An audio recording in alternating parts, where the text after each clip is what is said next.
Just after transmigrating, I realized with horror that I was a pretentious omega surrounded entirely by alphas. And my heat cycle was about to start. I'm screwed. Crouching in the stairwell corner, my limbs trembled as cold sweat dripped from my forehead. What could be worse than discovering you've been faking beta status for 3 months as an omega? I'm a corporate slave currently working in an office full of muscular alphas when my long overdue heat suddenly hit. Shaking violently, I dragged myself to the deserted stairwell. Damn it! If my pheromones leaked, those alphas outside would tear me apart. Heat-induced weakness made every step down the stairs feel like wading through molasses. The emergency suppressant patch on my neck might as well be decorative, my scent kept pouring out unabated. Muffled voices from our floor drifted through the door, who brought their omega stuff to work. The scent is leaking everywhere. Seriously? Keep your private life private during office hours. I'm spraying air freshener. Someone opened the windows. Then came the sound of crashing objects. Shit. This isn't from personal items. There's an omega on our floor. She's in heat. My vision swam as dizzying weakness overtook me. Only one thought remained clear: I'm dead. Clutching the railing, I staggered downward. Had to keep moving. Had to escape. The fire door below suddenly burst open. A tall man in surgical mask stood framed in the doorway. White silk gloves gleaming. His hooded eyes locked onto me. "Found you," he said tonelessly. My mind blanked. Crap. The CEO caught me. Will I get fired? Survival instincts kicked in. I dropped to my knees in formal apology, my deepest apologies. "Sir." John, coherent speech. Not completely delirious yet. He gestured sharply. Hazmat-suited teams materialized behind him, dousing me with isolation spray. Before I could react, they shoved me into a containment sack. What the hell? The sharp citrus of neutralizers cleared my head momentarily. I thrashed inside the sack, screaming hoarsely, "Help! Someone's murdering an omega in the office." Someone hugged the squirming sack and wrapped my head. John's gravelly voice warned, "Keep shouting, Ivy, and I'll toss you out the 32nd floor window." Instant silence. They dumped me into John's private office annex. He pressed some switch, and the frosted black glass before him gradually cleared. I watched John remove his mask and methodically peel off his white silk gloves. He took a sedative injector and plunged it into his forearm without flinching. As the transparent liquid entered his veins, he frowned slightly. Through the transparent partition, John settled across from me with infuriating composure. "This chamber has 10-stage air filtration," he stated evenly. "Your pheromones won't disturb my employees again." High-concentration suppressants began misting into my space, cooling the fever in my brain. My stomach dropped at his impassive expression. Shit. The heartless capitalist was about to end me. John rapped knuckles against the glass with a resigned sigh. "Ivy," he said, my name sounding like a death sentence. "Care to explain why an omega would deliberately infiltrate my alpha-dominated company?" His gaze sharpened. "Do you understand what would happen if they discovered you during estrus?" The mental image made me hug my knees, whimpering theatrically. How inhumane. Truth was, I'd woken up in this corporate drone's body after transmigrating. Who could have guessed the original owner was a goddamn omega? A sudden warmth surged up my spine, dissolving into dizzying sweetness. My traitorous mouth let out a soft moan. John's jaw tightened. He wordlessly administered another dose into his arm. "After your cycle concludes," he said with dangerous calm, "I'll show you true inhumanity." His smile didn't reach his eyes. "How does police involvement sound for your alpha impersonation?" "I'm sure they'd love to protect such a delicate omega." Cold terror gripped me as an undocumented person. Arrest meant disappearing into the black market. I scrambled to the glass, pressing desperate palms against it. "Mr. Wilson, you're reasonable. You wouldn't." Black heart capitalist. wasn't it? He twirled an empty injector, quoting my break room gossip verbatim. My blood froze. I'll work overtime forever. No more complaints. I babbled, nearly prostrating. Please. Have mercy. John studied me silently before abruptly releasing the door seal. He stepped inside. The click of the lock final. My pheromones hung thick between us as he crouched to my level. Breathing uneven. Calloused fingers tilted my chin up. Keep your corporate slavery. His dark eyes glinted with unfamiliar intensity. I want personal service. The words rasped like gravel. Be my Omega escort at the summit next week. I recoiled to the corner. I don't do bedroom favors. John's smile turned predatory. He hauled me up by the collar. Police station it is. Then. Wait. For you. Mr. Wilson. I'm honored. I clung to his leg like a lifeline. He lifted me onto a stool with unsettling gentleness. Thumb brushing the gland at my nape. My scent bloomed sweeter.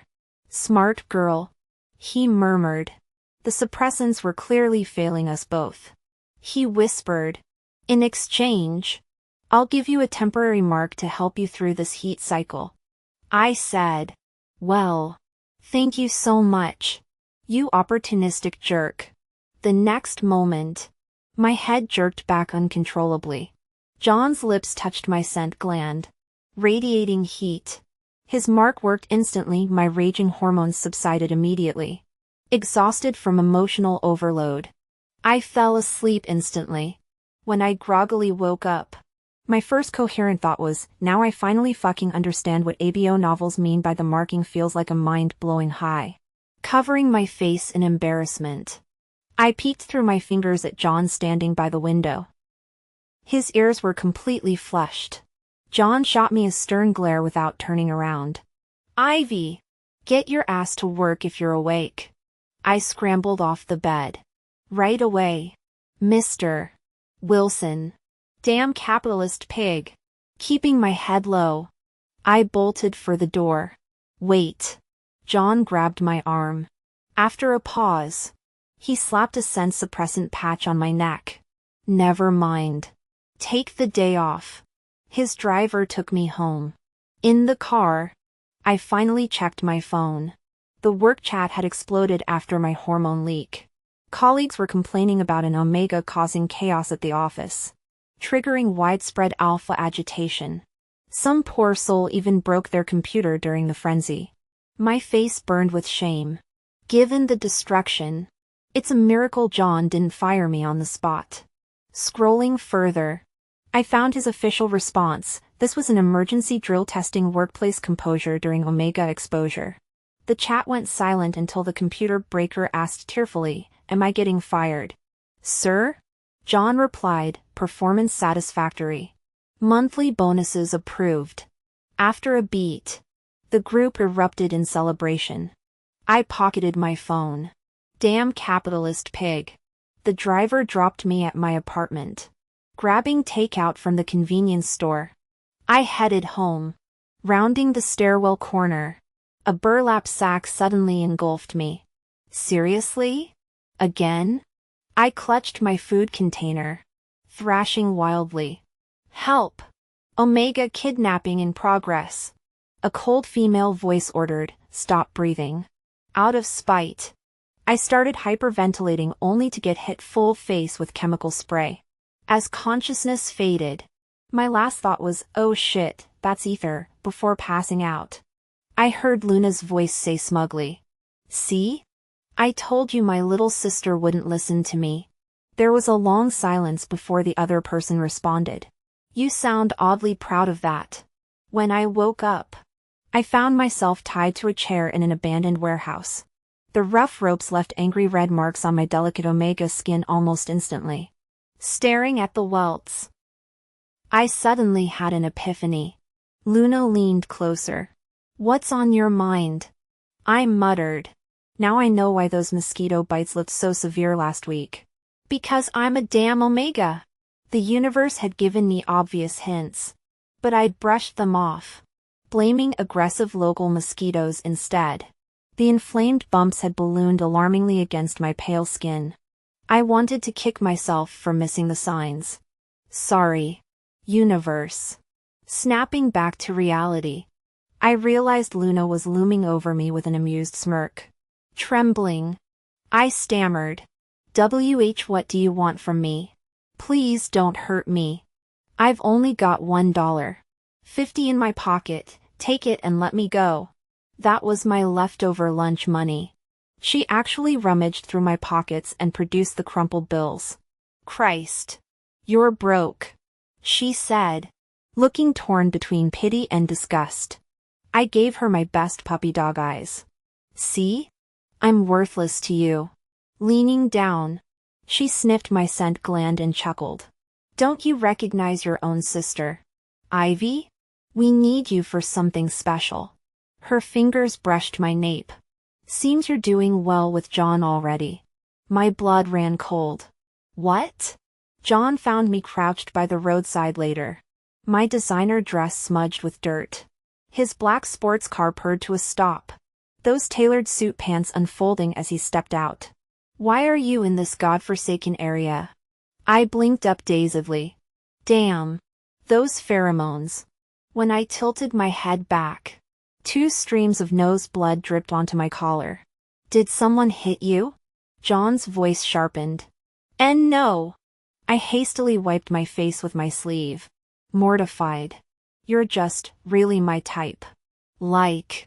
Aggressively handsome. John pinched the bridge of his nose. I must be insane for coming here. He turned toward the car. I grabbed his jacket hem. Please. John. I can't afford a ride home. Turning out my empty pockets. I sniffled. If you leave me, I'll be the first Omega to starve on the streets. Those thieves took my last damn dollar. With an exasperated sigh, John yanked the passenger door open. Get in. As we drove, I kept stealing glances until he finally snapped. Spit it out. Can I borrow $200? I whispered. The kidnappers took my money. And I haven't eaten. Tires screeched as John slammed the brakes. You were what? John said. Next line. I was just kidnapped by some thugs. I recounted the whole incident to John in detail, my voice trembling with hurt. That kidnapper was so awful.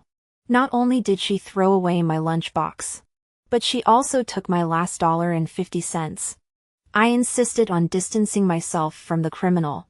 I don't even know her, but she kept calling me her little sister. Though somehow, I omitted the part where the woman told me to seduce John. John fell silent for a moment. He studied me with an unreadable expression before finally patting my shoulder. Ivy, what matters is that you're safe. I tilted my head, suddenly wondering, did he mean safe or not 6 feet under? Locking eyes with him, I asked solemnly, John, can I borrow some money? John massaged his temples. Yes. Yes. Yes. Your current place isn't secure. You'll stay at my house temporarily. Tears of gratitude welled up as I clasped his hands. John, you're my guardian angel. Just one tiny request. John sighed. Go on. Could we pull over for noodles?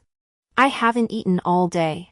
He drove straight to his mansion and personally cooked me a bowl of ramen. Steam curled between us as John's usually stern features softened across the dining table. You're too kind. I sniffled genuinely, eyes stinging when I lowered my head to eat. John always witnessed me at my most pathetic. When I first arrived in this world, I'd woken up outside John's gate. He'd found me there during his morning commute, rolling down his car window to reveal those striking features. Why are you at my residence? He'd demanded, panic-stricken in this strange new reality. I'd stammered incoherently before blurting out the lamest excuse, I have amnesia. I just appeared here. John immediately reached for his phone. I'll call the police. No. I lunged through the car window to grab his wrist. As a dimensional transplant without papers. Getting authorities involved spelled disaster. Please. I'll leave right away. Sorry for the trouble. He paused, scrutinizing me before asking unexpectedly. Can you use Microsoft Office? What? I can offer you a job. Turns out even in this ABO universe, corporate hell still runs on spreadsheets. John gave me 2 days off later, stating, rest at home. Since you're still in heat, spare my employees the distraction. I glared. For a second I thought he cared, but no. The capitalist just wanted to protect his workforce. Before leaving, he tossed me a laptop. Work remotely if you're bored. I nearly threw it back until he added, wasn't someone just vowing to work herself to the bone for me? Instantly beaming, I hugged the device, honored to serve the company. Surprisingly, John returned home early that evening. His first act? Throwing open every window. Trailing behind him. I grumbled. I get it if you find me repulsive, John. Then I'll pack up and leave right now. I threatened. John turned to glance at me, his lips quirking in that infuriating half-smile. No need to open the window. His fingers lingered on the window frame. But as a wild alpha, you can't blame me if your pheromones make me act unpredictable. I slammed my palm over his hand. You've worked hard today, John. Let me handle dinner. My retreat to the kitchen felt more like fleeing from his amused stare. The smoke alarm wailed as John burst through the swirling charcoal haze. It's edible, I choked out, waving a spatula over the charred remains of what was supposed to be seared salmon. Just slightly overdone. John effortlessly reached over my head to activate the range hood, his wintergreen scent cutting through the burnt stench. Out, he ordered, steering me toward the doorway. His thumb brushed a soot streak on my cheek. Go wash up, little raccoon. Heat flooded my face as I scurried away. During dinner, John casually remarked, your temporary mark's fading. My fork clattered against the plate. The memory of his teeth grazing my neck made my pulse spike. Shower first, he added. I'll come to your room after. I sat rigidly on the bedspread, fingertips tracing the healed bite on my nape. The citrusy shampoo scent still clung to John when he entered, damp hair curling at his collar. His usual composed demeanor had fractured, dark eyes held that primal intensity from our first accidental bonding. Ready? His palm settled at my waist as we backed against the wall. When his lips brushed the fluttering pulse beneath my ear, the room flooded with the earthy richness of holly and moss, his true alpha essence. No longer restrained. My knees buckled as his canines found their mark. The world dissolving into wintergreen darkness. The suffocating heat pressed in on me. In that moment, I suddenly remembered the day I'd been kidnapped to that abandoned factory. The female kidnapper had tried to inject me with an inhibitor. Terrified of letting unknown substances enter my body, I'd fought desperately. She studied me for a moment before smirking. Fair enough. You won't need inhibitors. Someone will help you through this difficult heat, she added with a suggestive wink. Right. Ivy? How did she know about my cycle timing? John's cello deep voice vibrated against my ear. You're actually spacing out at a time like this? His punishing grip kneaded the nape of my neck, making my knees buckle. John steadied me effortlessly. Ivy, are you ready? Before I could answer, his lips claimed mine, our first conscious marking. The world exploded into spinning colors. My mind blanked, all sensation narrowing to his iron, strong arms around my waist and the lingering musk of alpha pheromones. Tears pricked my eyes as my body melted. John seemed equally affected, half cradling me against the wall with his forehead pressed to my damp neck, breathing ragged. When I finally regained coherence, I forced bravado. You're an alpha, John. Can't handle this? He released me to snap open a tranquilizer pen. The needle pierced his forearm without flinching. Those predator eyes locked on me. I could demonstrate my capability right now. I backpedaled instantly. You're capable. Most capable.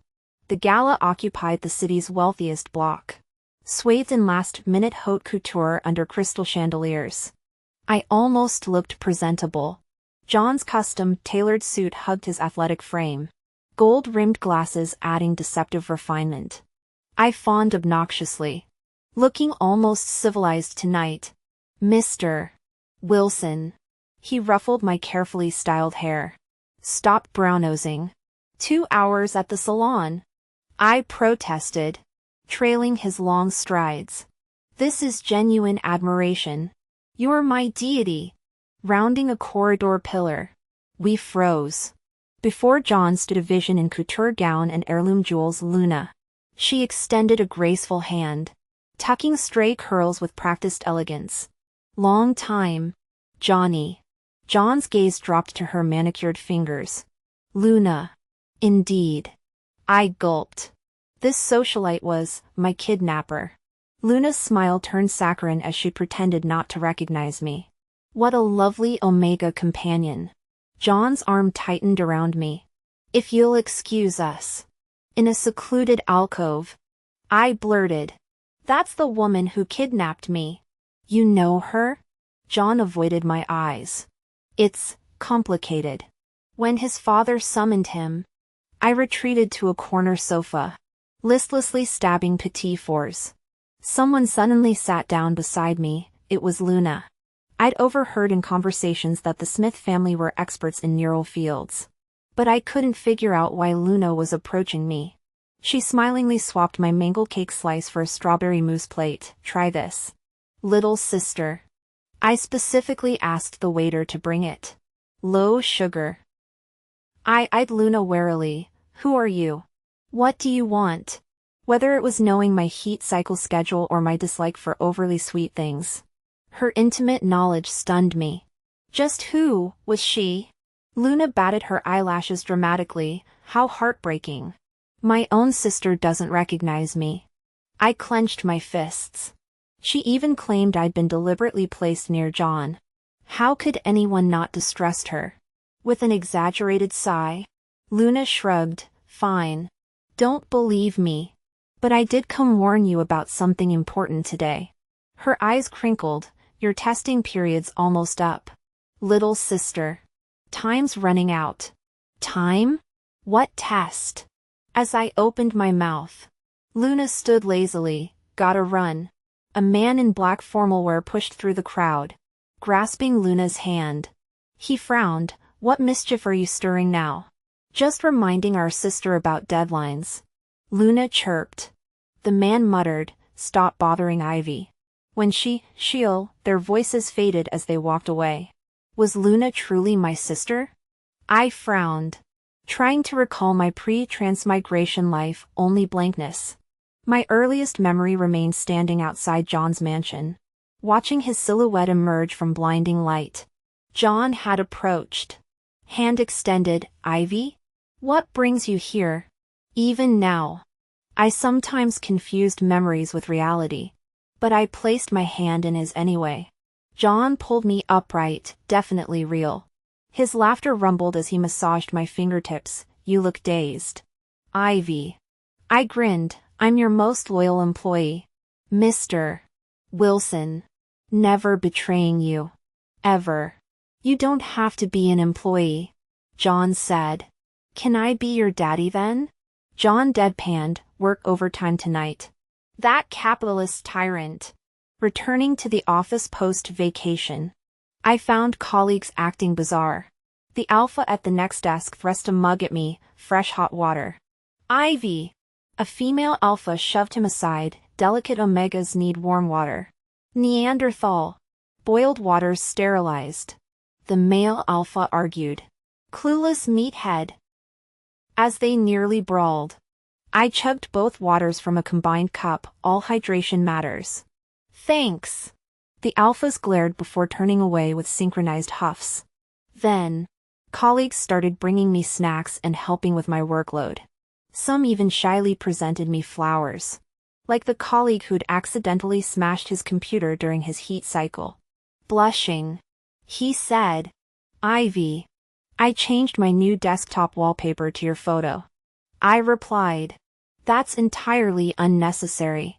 The bouquet was abruptly snatched from my hands. John glared at the crowd, his expression stormy. "Why is everyone gathered here? Get back to work." No one moved. John added coldly, "Anyone who doesn't finish their tasks by 5 p.m. gets a pay cut." The crowd scattered like startled birds, except the flustered colleague still hovering before me. John tossed the flowers into a trash bin, his voice icy. "Why aren't you leaving?" The man hesitated before whimpering. "I'm going," John warned. "And don't set your desktop wallpaper to any coworker's photo. Next violation means docking your pay." "Understood." After everyone left, I stood frozen. John leaned down, eyes locking onto mine. "Ivy, what's on your mind?" I exhaled. After that mess I caused last time, I thought everyone would hate me. But they're all so kind, no one resents me. Smiling, I added, "Thank you, John." Their acceptance of me as an omega stemmed partly from John's capitalist incentives. But still, how much do I owe him now? John shook his head. "No, Ivy. It's your own charm. Everyone admires you." His voice dropped to a whisper. "I do too." Catching up on piled-up work, I didn't notice the city lights glowing outside until most colleagues had left. John tapped the glass partition, signaling it was time to leave. Yawning, I mumbled, "Senior," then froze. "Senior? Where did that come from?" He pushed open the door. "What did you say earlier?" "Nothing." John cleared his throat, avoiding eye contact. "You're joining me for a client dinner tonight. Consider it overtime." My brief warmth toward him evaporated. I slammed my laptop shut. "Indentured servitude," he reminded. Forcing a smile, I packed my bag. "Your wish is my command, Mr. Wilson." Damn capitalist. The lavish private restaurant had more staff than patrons. I snorted at the extravagance. Our reserved booth remained empty. John adjusted his collar. The client canceled. "But I already ordered." He'd offloaded menu decisions to me as a training exercise. He shrugged. "We'll eat it ourselves." Considering the $1K per head prices, I cheerfully sat across him. "Deal." He'd earlier ordered plum wine to loosen the client up. Now the bottle sat between us, unopened, not wanting the alcohol to go to waste. I chugged everything down. By the end of the meal, I was drunkenly staring at John. "Senior, why are there 4 of you?" I leaned closer, poking at the air. "One here, one here, one here." And my finger finally met the warm bridge of John's nose. I giggled. "Found you, Senior." The private booth suddenly filled with John's alpha scent, mossy winter forest drenched in rain, wrapping around me like velvet. John caught my wandering hand. His gaze burned through me. "Ivy, do you want to remain a corporate drone forever?" "Hell no." I slurred truthfully. "What do you want then?" "I want to be," I jabbed his chest triumphantly, "a ruthless capitalist like you." John's lips twitched. "Or consider this, become the boss's wife. Own the company. Own me." His alpha pheromones thickened, predatory intensity gleaming in his eyes as he kissed my fingertip. "Say yes." "Deal." I beamed, too intoxicated to notice the trap. The hangover hit like a freight train. When my alarm blared, I nearly rolled off the bed clutching my throbbing skull. Last night's memories were blacked out after. Wait. Why was there a warm arm around my waist? I froze. John lay beside me, shirtless. Holy shit. Did I? Before I could bolt, John yanked me back against his bare chest. Take the day off. His sleep-roughened voice vibrated against my neck. All whiskey and temptation. But his grip tightened. Ivy. Suddenly awake. Those CEO sharp eyes pinned me. You're not running from last night's agreement. My salary won't be docked. John sealed the promise with a forehead kiss. Sleep. The capitalist tyrant actually let me snooze till noon. By the time I stumbled downstairs, the scent of French toast greeted me. John stood at the stove, tie-less and devastating in rolled-up sleeves. Morning, girlfriend. His smirk could have powered Wall Street. The memories flooded back, his lips on mine. Whispered deals sealed in darkness. That's scheming. Brilliant. Eat. John slid a plate across the marble counter, eyes glinting with victorious satisfaction.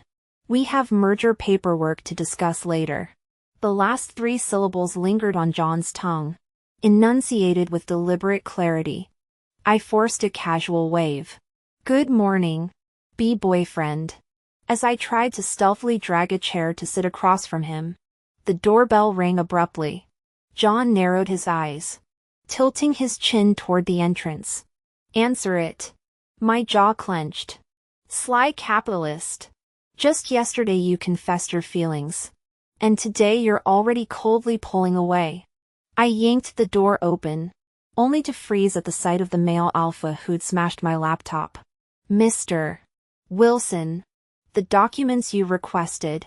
He began mechanically, his professional smile crumbling into shattered disbelief upon seeing me. You? Why you? Ivy? You're living with Mr. Wilson? John materialized smoothly, draping an arm around my shoulders as he accepted the folder. Thanks for the trouble. Expect a raise. The alpha's face cycled through emotions before he sprinted away wailing. Choosing between a luxury car and a beauty is humanity's hardest dilemma. I'll take the car, I can't compete with Mr. Wilson. His mournful howls echoed down the street. I glared at John's smug smirk. That was orchestrated, wasn't it? Back inside, I steadied my breathing. John, I need to confess something. His fingers paused on his water glass. Don't tell me you're backing out. No, I blurted. As he relaxed into the couch, I stammered. I regained my memories. His eyebrow arched, unsurprised. Haltingly, I explained everything, how I wasn't a transmigrator, but Luna's sister. The Smith family's neural research had overwritten my memories, making me believe I'd crossed into this world. The 3-month mental block was expiring, restoring my true past. John rotated his wrist, amused. The Smiths could have monitored you 24/7. Why were you at my doorstep that day? His voice softened. Junior. My eyes widened. You knew my identity all along. You were acting this whole time? We'd been mentored by the same professor years prior. Back then, John was the golden boy, top grades. Effortless charm. Old money elegance. During an international competition, I'd watched him dismantle opponents with razor-sharp logic. Radiant yet untouchable. That night, I'd bumped into him at a hotel convenience store. He stood under the convenience store awning, shadows obscuring his expression. A cigarette dangled from his lips, its tip glowing like a dying star in the darkness.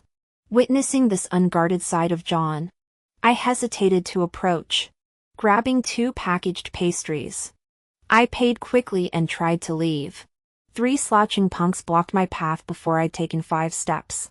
Hey there. This Omega's looking real pretty. The ringleader leered. What's a sweet thing like you doing out so late? Hopin' for some company? Their grubby hands reached for mine as I stumbled backward. Under local statute 298. I stammered. Any alpha found harassing an Omega after dark resulting in emotional or physical distress shall. Their laughter cut me off. Sweet cheeks. One sneered. You think we give a damn about laws? Big fish don't bow to pond scum like you. A hand materialized between me and the thugs, long-fingered and deceptively elegant. John stubbed out his cigarette against the brick wall, amusement dancing in his eyes. "Since you're so eager to play with omegas," he drawled, "how about entertaining me instead?" The ensuing scuffle lasted less than 30 seconds. John's polished dress shoe pressed into the lead punk's cheek as he chuckled darkly. "Since when do omegas need curfews? Weakness isn't an invitation, filth like you is the real problem." That night became my secret talisman. Through endless gray study sessions and soul-crushing internships, I'd replay John's words like worry stones. 5 years I carried the silent torch, until fate dumped me at a Smith family gala where John held court like newly crowned royalty. I became expert at avoiding him. What could the Wilson heir possibly remember of some trembling college girl and their mothwing fragile encounter? When the memory alteration research succeeded, desperation overrode ethics. If I could become someone brilliant, someone dazzling, maybe then. The experiment failed spectacularly. My last coherent memory involved Luna cackling as she dumped me at John's penthouse, having programmed herself some deranged villainous role in this farce. "Senior," I peeked at John through my lashes, voice wobbling. "You won't laugh at me, will you?" Warm fingers brushed the nape of my neck. "Ivy," he murmured, laughter lines crinkling. "You've always been the brightest thing in my universe." The only one needing courage here was me. His lips met mine in a confession flavored with coffee and regret. "I'm sorry it took me so long." Dizzy with euphoria, I clung to his suit jacket. One practical concern surfaced through the haze. "Sir, you're really not docking my pay?" John's forehead thumped against mine. "Must you ruin the moment?"